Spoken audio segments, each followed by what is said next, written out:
Buenas tardes. Buenas tardes a todos los compañeros y compañeras que han escrito y a todos los que están incorporados ya a la clase del día de hoy. Se recuerdan que en la clase anterior no concluí el tema de la autonomía. Entonces hoy lo vamos a concluir para ver si no hay para que no se nos quede nada rezagado. Lo último que hablamos de la autonomía fue que yo les dije que para que un derecho fuera autónomo necesitaba que se cumplieran 3 elementos y que eran la autonomía didáctica, científica y jurídica. ¿En qué consisten estas autonomías? Bueno, primero que nada, la autonomía didáctica en un derecho que es autónomo es porque éste ya tiene su propio campo de acción, sus métodos propios y no necesita estar ejemplificando o trayendo a cuenta otros derechos para poder explicar su contenido. Entonces, este derecho va a ser autónomo porque su contenido es propio, tiene un campo de acción propio y los métodos pues son exclusivos dentro de ese campo de acción. Y vuelvo a repetir, por ejemplo, yo cuando doy la clase no estoy citando el derecho civil, el derecho mercantil, el derecho laboral, ninguno. Lo más que hacemos es citar la norma constitucional y lo que está relacionado con el derecho tributario. Por eso es que no existe ninguna duda de que el derecho tributario posee autonomía didáctica. Ahora, en lo que se refiere a la autonomía científica, pues encontramos que para que un derecho tenga esta autonomía científica es necesario que tenga sus propios principios, sus propias instituciones, que tenga sus propios fines y que estos sean diferentes con respecto a los otros derechos, que esas instituciones sean exclusivas, o sea, que tengan instituciones que sean exclusivas del derecho. Desde luego va a tener algunas similitudes con otros derechos, como cuando veamos los modos de extinción de la obligación tributaria. Pues eso no puede cambiar. Pero cuando hablamos de principios tal y como el de legalidad, pues alguien estará pensando, pues el principio de legalidad también lo tiene el derecho penal y otros derechos. Sí, pero el derecho de legalidad aquí está vinculado directamente con la existencia del hecho generador. Y el hecho generador y los demás elementos estructurantes de los impuestos son únicos del derecho tributario. Hay principios, como el que hablábamos el día anterior, de capacidad contributiva.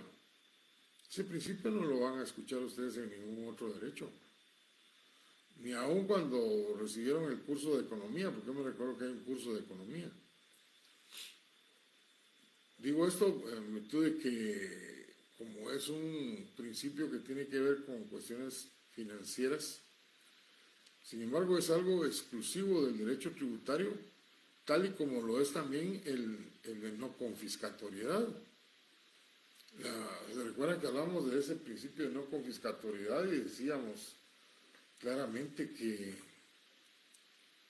en materia tributaria no se podían crear tasas impositivas que gravaran la capacidad económica de los sujetos que fueran más allá de gravar lo normal sin atentar con los recursos que necesitan las personas para poder atender sus necesidades. Si fuera el caso que se creara un impuesto así, pues estamos hablando de un impuesto confiscatorio. Y les puse el ejemplo, subir el IVA en este momento del 12 al 15%, estaríamos hablando de que el IVA se convertiría en un impuesto confiscatorio. O sea, además de los principios de proporcionalidad, que también lo explicamos en ese momento, y a pesar de que en otros derechos se habla de la justicia, pues aquí lo tenemos como principio, pero está relacionada esa justicia de que para que se cumpla debe de cumplir con dos principios más, como lo es la uniformidad y la razonabilidad, de la que hablábamos el otro día. Con estos principios, pues ya podemos dejar claro que tiene principios propios, tiene sus propias instituciones. Díganme en qué otro curso ustedes pudieron haber visto esa figura de la determinación tributaria. O sea, fijar el monto y el cuánto. El cuánto y el quién. O sea, fijar cuánto es el monto del impuesto a pagar y quién es el que lo debe pagar. Figuras como la elusión, la doble tributación, son exclusivos. El fenómeno tiene sus propios fenómenos, la traslación, la doble tributación, la elusión. Además de la determinación tributaria como institución, las exenciones. La figura de la exención es propia del derecho tributario. Entonces, no podemos negarle al derecho tributario que también tiene una autonomía científica. Pero cuando hablamos de la autonomía jurídica, debemos recordar lo que vimos el primer día de clases. Y yo les dije, todos los derechos generalmente tienen normas sustantivas y normas procesales. Y les expliqué cuáles eran las normas sustantivas y las normas procesales del derecho tributario. Las primeras, les dije, son todas las leyes que crean impuestos.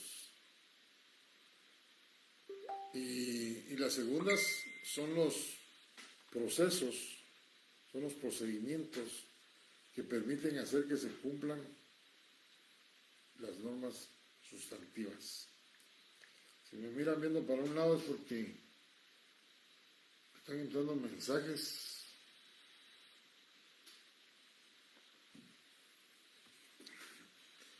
de la reacción de ustedes que están escribiendo. También entran a mi teléfono. Pensé que eran personas que se querían incorporar. Bueno, entonces, cuando existen estas dos clases de normas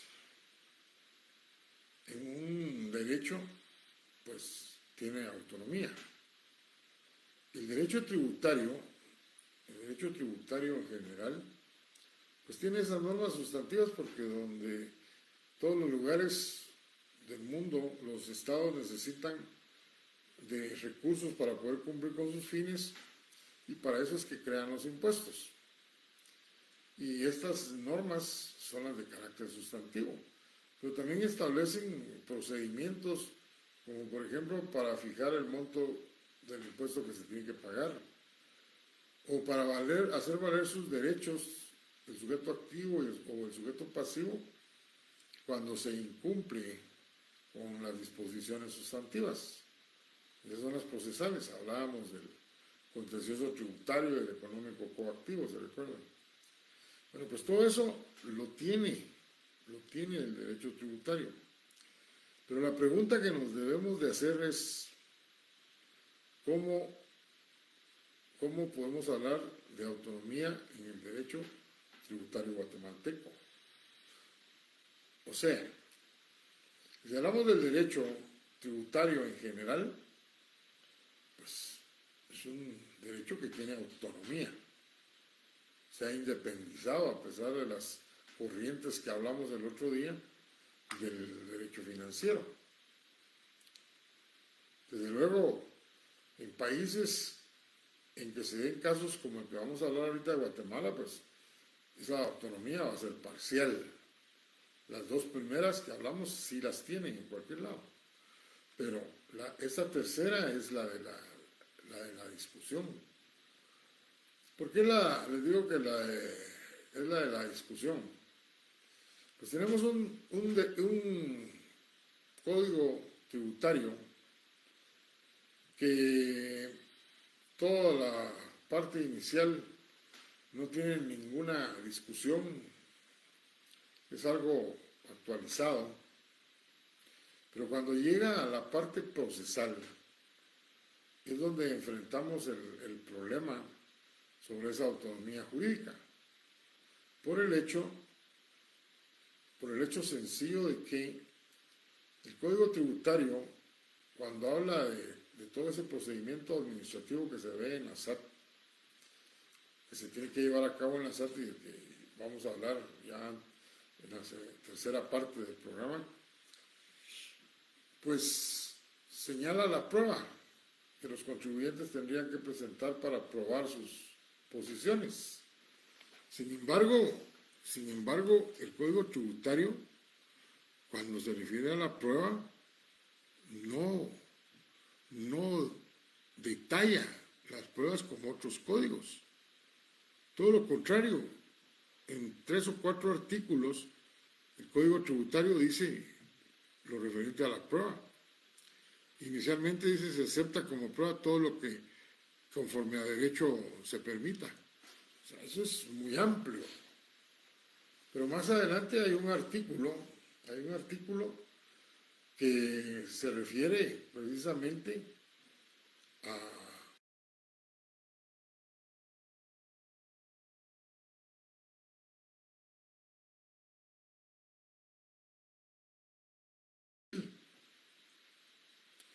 en relación a toda esa parte procesal que incluye la prueba.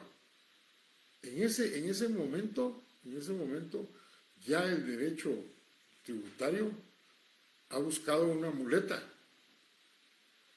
pero no fue suficiente eso.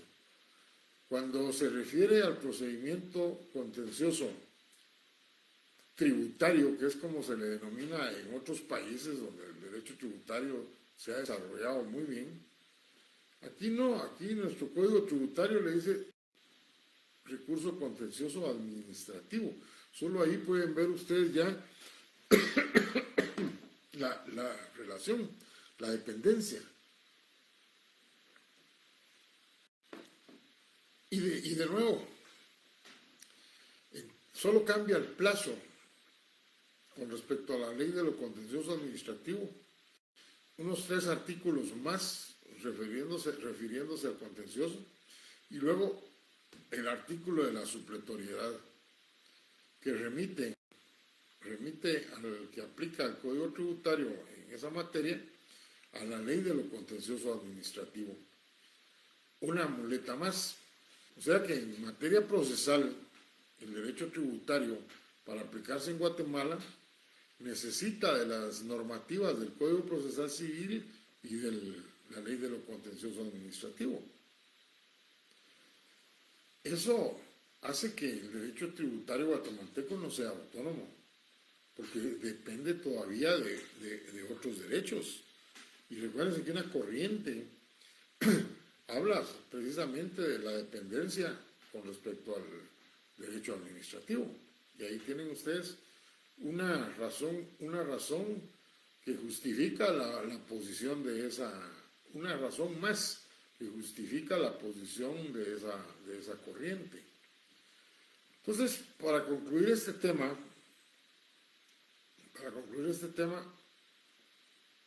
vamos a decir que un derecho, para que sea autónomo, debe tener autonomía didáctica, científica y jurídica.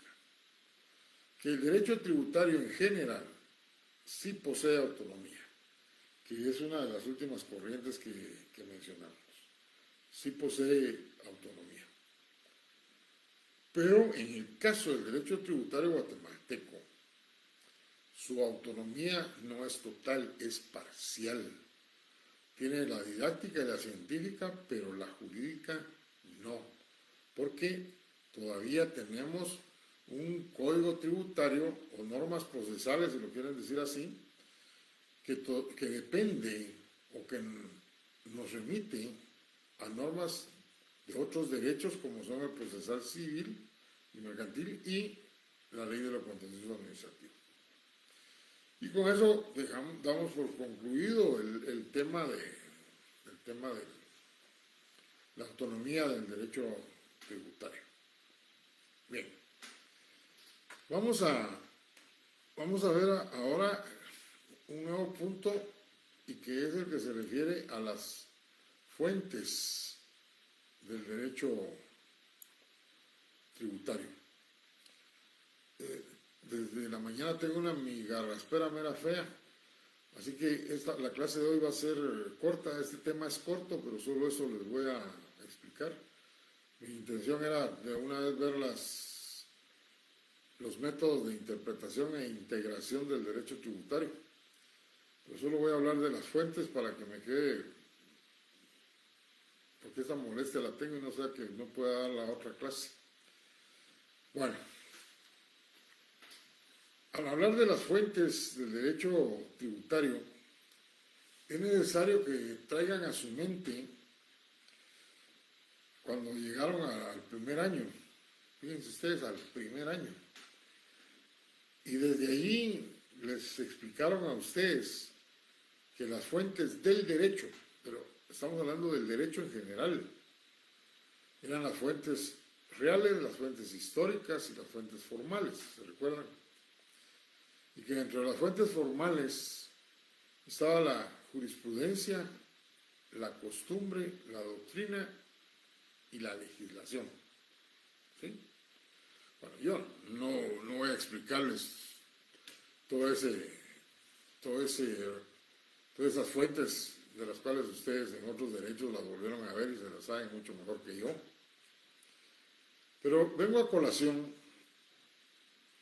de eso para decirles que en lo que se refiere a la materia tributaria, las fuentes reales no operan, tampoco operan las fuentes históricas, y de las fuentes formales tampoco podemos decir que va a operar la costumbre. Por costumbre no se paga un impuesto. Tampoco podemos decir la doctrina. La doctrina está bien cuando ustedes van a presentar una demanda contencioso y ahí van a citar parte de algún autor de derecho tributario que estén relacionados con su tema. Pero de lo contrario, no, hablando de doctrina de autores. Pero si hablamos de doctrina jurídica, pues eso en cualquiera de los derechos en nuestro medio va a funcionar. La continuidad de los fallos en un mismo sentido y sobre una misma materia, que se convierte en una normativa legal. Pero la verdadera fuente del derecho tributario es la legislación, o sea, la ley. No puede ser de otra manera, porque todo el derecho tributario se basa en el principio de legalidad, lo hemos repetido y lo dijimos en sus características. El principio de legalidad es el que fundamenta el derecho tributario y si la ley no lo dice, no existe en materia tributaria. Ya sea tasas impositivas, sujetos, exenciones.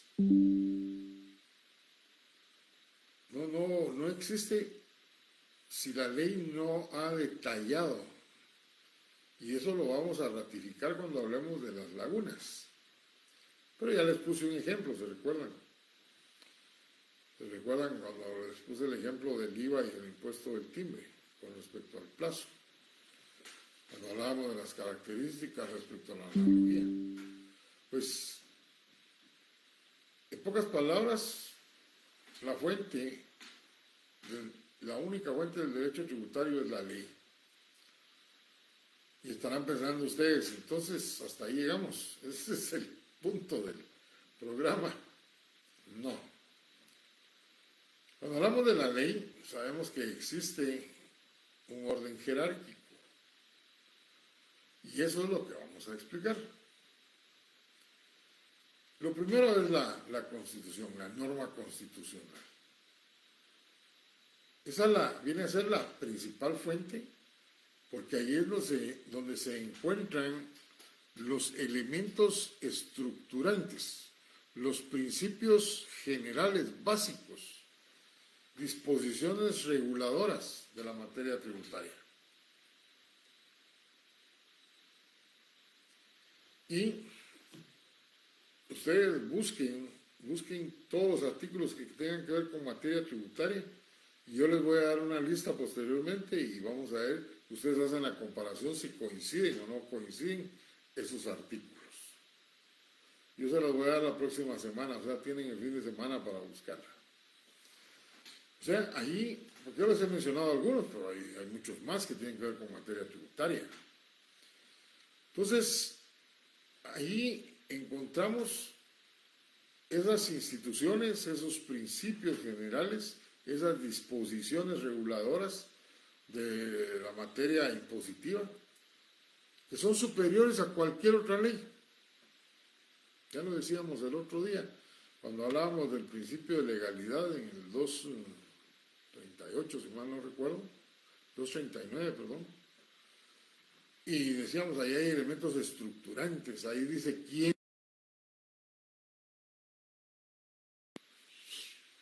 Y nada puede existir en contra, porque en caso contrario tendríamos que recurrir a una acción de inconstitucionalidad. Por cierto, el día de ayer estaba revisando mis diarios oficiales y encontré una de las últimas sentencias de la CC que habla de la violación del principio de legalidad. Es otro de los expedientes que les voy a poner en el material, por si lo quieren leer. Ahí hay mucha doctrina y se aprende bastante. Entonces, cuando hablamos de la Constitución, es la principal fuente y de ahí devienen las demás según su orden jerárquico, como son las leyes ordinarias, ¿sí? Las leyes ordinarias son aquellas creadas dentro de un Estado de derecho. En la Constitución está, busquen el artículo, el proceso de creación de la ley. Y para crear esa ley, pues todos sabemos de que tiene que haber una discusión en un congreso, donde se debería de tener personas aptas y con conocimientos sobre esta materia, pero eso es mucho exigir. Entonces, para eso están los asesores, pero también es mucho exigir. Y por eso es que se dice, ya lo vamos a ver cuando hablemos de la interpretación, que el Congreso, si no tiene mayores conocimientos, no debiera de entrar a querer cambiar artículos de las iniciativas de ley que le presentan en materia tributaria. Es como que si habláramos del derecho financiero, les quiero poner un ejemplo. Hace algunos años que se cambió la ley del Banco de Guatemala y los técnicos del Banco de Guatemala son expertos en esa materia, prepararon una ley que no tiene discusión. Sin embargo, cuando llega al Congreso se pretende empezar a cambiar algunas normas, algunos puntos y comas o algunas comas para cambiar su sentido, pero ya por intereses creados. Y llegó un momento en que el Banco de Guatemala dijo, bueno, si ustedes van a cambiar todo lo que están diciendo que hay que cambiar, entonces preferimos quedarnos con la ley vigente. Imagínense ustedes. La reacción del Congreso fue, bueno, ya ante esa posición mejor la aprobamos y la aprobaron tal y como la presentó el Banco de Guatemala. Pues así debieran de hacer en las leyes impositivas. Pero no, las leyes ordinarias, ustedes saben cuál es el proceso, tienen que obtener dictámenes, en ese lapso de los dictámenes, pues los congresistas responden a determinados intereses, son contactados, porque de qué manera consiguen los borradores de las iniciativas de ley, no sé, pero de todas maneras las conoce la iniciativa privada, los que están interesados, y entonces ya hacen sus recomendaciones personales. Y luego en el seno del Congreso pues empieza la discusión y se pretende cambiar alguna disposición. Pero cuando se pretende cambiar un artículo o quitarle algo al artículo, pues sencillamente cambia su sentido. Puede quedar en oposición con otra parte de la ley. Entonces, las leyes ordinarias creadas en un Estado de Derecho por un Congreso de la República, en nuestro caso, y que pasa por todo un proceso, su creación, y que está ahí en la Constitución, pero que no lo vamos a señalar porque ustedes lo saben, es la segunda fuente del derecho tributario. Y generalmente las leyes ordinarias son las normas sustantivas y también las procesales. Bien. El tercero dentro de ese orden jerárquico son los decretos leyes. La única variación con respecto a la ley ordinaria es que los decretos leyes son creados dentro de un estado de facto, producto de un golpe de Estado. En Guatemala, antes del 85, eso de los golpes de Estado era muy común. Me acuerdo yo cuando se hacía cadena en la Radio Nacional y aparecía un locutor con una voz bien sonora, invitando a todas las radios todas las radios y los canales de televisión a incorporarse al sistema de cadena nacional. ¿Por qué? Para anunciar que se había dado un golpe de Estado. Y como ustedes saben, un golpe de Estado rompe con todo el orden institucional, derogando automáticamente la Constitución de la República. Y en esos casos creaban un denominado llamado Estatuto de Gobierno. Y lo tomaban de la Constitución que estaba vigente, lo que les interesaba. Lo demás lo desechaban y ya incorporaban las disposiciones que ellos necesitaban para poder gobernar. Pero eso no lo hacían especialistas, ni había discusión, ¿no? Sencillamente lo creaban gente que rodeaba al jefe de Estado.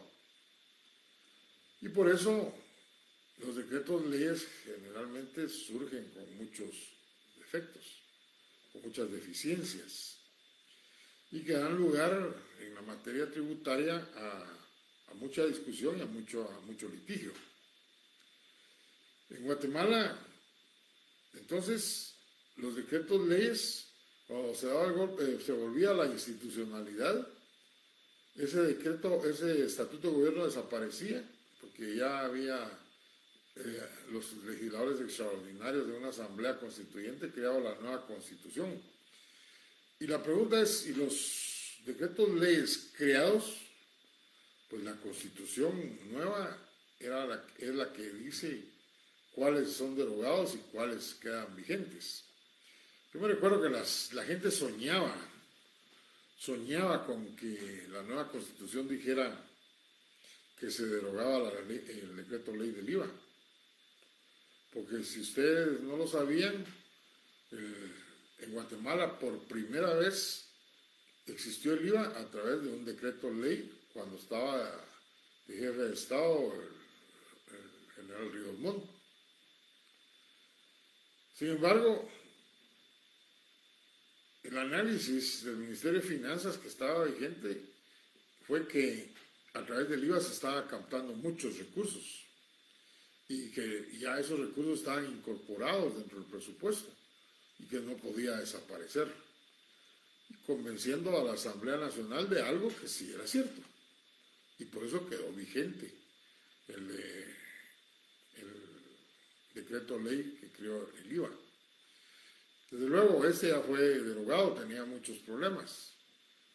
Tan es así que a través de un reglamento, la ley decía que se grababan las transferencias de los bienes muebles. Y a través de un reglamento incluyeron que también se grababan los bienes inmuebles. Y ustedes saben que el reglamento no puede ser superior a una ley ordinaria, ni tampoco a un decreto ley. Bueno, ese es un errorcito, había muchos más. Pero ya con el transcurso del tiempo eso fue derogado y se creó la ley del IVA, o sea, una ley ordinaria que ya no tenía todos los errores y que estaba mejor estructurada. Guatemala tiene dos impuestos que surgieron a la vida nacional por medio de decretos leyes. El otro impuesto que también surgió como decreto ley es el denominado el impuesto sobre la renta. Y este fue creado en el tiempo del general Azurdia, allá por los años 60. Fue el que dio el golpe de Estado y ungido como jefe de Estado. También no existía para esos tiempos el impuesto sobre la renta, solo existía la ley del timbre y era en cascada, así como que dice, operando el fenómeno de la traslación.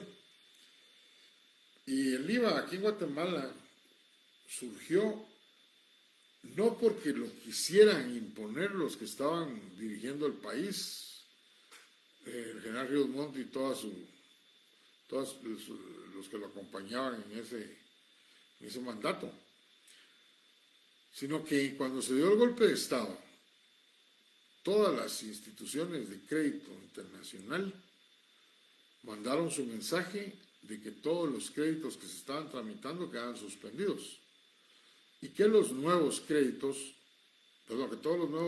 que se iban a otorgar quedaban suspendidos y que los ya existentes ya no iban a ser prorrogados. ¿Por qué? Porque sencillamente las instituciones de crédito, cuando se dan estas circunstancias, ven inestabilidad política. Y recuérdense ustedes que ese golpe de Estado derivó de la inestabilidad política, social y económica que existía en el país. O sea, el tiempo del combate con la guerrilla. Y ante esas circunstancias, el temor fuera que no fueran a pagar los créditos. Ellos se ponen de acuerdo. Viene una comisión y le dice al jefe de Estado, Ríos Montt, si ustedes aceptan crear el IVA que tienen todos los demás países y que solo ustedes no lo tienen, pues con eso vamos a estar garantizados nosotros de que van a cumplir con sus obligaciones crediticias. ¿Se recuerdan cuando hablamos de crédito público? ¿Qué garantías dan los países para obtener crédito público? No hay garantías. Lo único que requieren estos es estabilidad económica, política y social. Y la estabilidad económica a nivel del Estado se iba a lograr mediante la creación de un nuevo impuesto. Ante esa encerrona, ante esa presión, porque ustedes saben que los países de Latinoamérica no pueden vivir sin crédito, pues sencillamente el jefe de Estado aceptó. Y así fue como surgió el decreto ley que creó el IVA, a través de un estado de facto, y por eso es un decreto ley. Luego de los decretos leyes vamos a encontrar la otra figura, que son los tratados y los convenios. En alguna doctrina, algunos libros yo he leído tratados o convenios, y ustedes saben que no es lo mismo. Para que se firme un tratado, el gobernante debe nombrar ministros plenipotenciarios que representen al país y que lleva todas las facultades que el presidente le ha otorgado para la negociación de dicho tratado. Y que dicho tratado, pues para tener vigencia como ley en nuestro país, debe ser aprobado por el Congreso de la República. Luego encontramos los convenios. Los convenios se realizan a un nivel inferior. Por ejemplo, Guatemala, si va a hacer un convenio con El Salvador en cuestiones de aduanas, pues va a comparecer el director de aduanas de El Salvador y el intendente de aduanas de Guatemala, y hacen el convenio, y ellos van a aplicar esas disposiciones. Pero para que sea ley, lo debe de aprobar el Congreso de la República. Entonces, para que un tratado o un convenio tengan carácter de ley en nuestro medio, definitivamente debe ser aprobado por el Congreso de la República. El Tratado de San José, por ejemplo. Ese es un tratado que fue aprobado por el Congreso de la República y tiene algunas disposiciones de orden tributario referente a la doble tributación. Por ejemplo, no puede un tratado funcionar como ley en el país solo con la aprobación del Ejecutivo, porque nuestra Constitución es muy clara, que ningún tratado es superior a la Constitución como consecuencia de las leyes ordinarias, a excepción, dice, en materia de, ¿cómo se llama esta cuestión? Que tiene que ver con cuestiones humanas, se me va el nombre ahorita, alguien que me lo escriba. Bueno, relacionado con la cuestión del trato humano. Y por eso es que a mí me da risa cuando algún político dice: voy a ser presidente y voy a hacer que se cumplan las órdenes que dan, las sentencias que dan los tribunales condenándolos a muerte. No pueden porque el Estado de Guatemala aceptó un tratado en esa materia y no lo puede violar. Igual sucedería con algunos derechos humanos, solo humanos de manía. Gracias, compañero. Gracias, Raúl González. Cuando me pasan esas cosas, digo yo, el COVID me dejó afectado. Bueno, en materia de recursos humanos, pero no dice en cuestiones de derecho tributario, o impositiva, o de impuestos. Como consecuencia, los tratados y los convenios deben ser aprobados por el Congreso para que puedan tener vigencia de ley. Luego, por último, tenemos los reglamentos. Los reglamentos también son fuente del derecho tributario. pero depende de la clase de reglamento. Cuando ustedes vieron en derecho administrativo los reglamentos, porque ahí es donde nos los explican, vieron clasificaciones de derecho de reglamentos. Y dentro de esos les tuvieron que explicar los reglamentos jurídicos. Y les tuvieron que haber dicho que los reglamentos jurídicos son aquellos que nacen de la norma dictada dentro de una ley ordinaria,